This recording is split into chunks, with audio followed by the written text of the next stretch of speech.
So to subtract these two rational expressions, I notice that the denominators do not match, right? So in order to subtract these, we have to have like denominators. I also notice that the denominators can be factored. This could be factored by difference of squares, and this could be factored by GCF. So I'm going to convert each denominator to the factored form. So for the first denominator, the difference of squares, you open up two parentheses, alternate the signs, one's a plus, one's a minus, x squared splits as x and x, 36 splits as 6 and 6. Our second denominator could be factored by GCF, they both share an x, so what's left inside, I would have x plus 6. So again, in order to subtract these, we need like denominators. They need to contain the exact same denominators. So we have to find the least common denominator. So in order to find the least common denominator, I'm looking at what each denominator contains so far.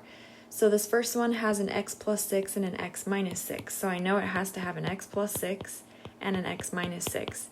And if you look at the second denominator, or the second fraction's denominator, this one already has an x plus 6, and we already wrote that, so we're good. The only thing it's missing here is the x, so I have to include the x. So essentially you're multiplying all three of those together, and that is your least common denominator.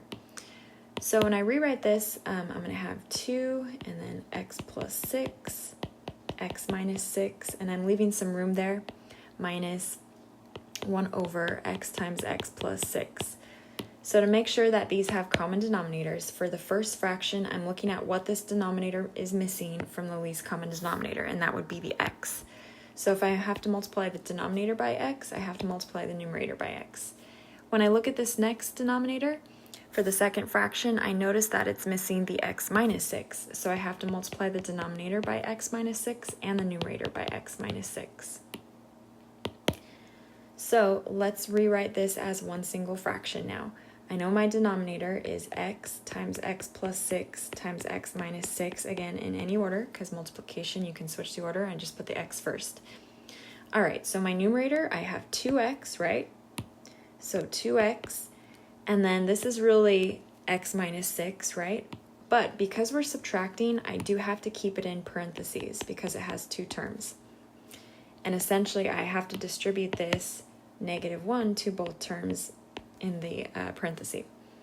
So now my numerator, I have 2x, and then -1 times x is -x, and -1 times -6 is positive 6. And that's all over x times x plus 6 times x minus 6. Now let's combine like terms in the numerator. I would have 2x's minus 1x, that's just x. So my numerator, I have 1x plus 6, and my denominator, I have x plus 6, and x minus 6. The last step is to look for any factors that you could cross out. My numerator has an x plus 6, and my denominator has an x plus 6, so I could cross those out. And again, if there's nothing left in the numerator, really it's times 1. So my final answer, I have a 1 in the numerator, and then I have x minus 6 in the denominator.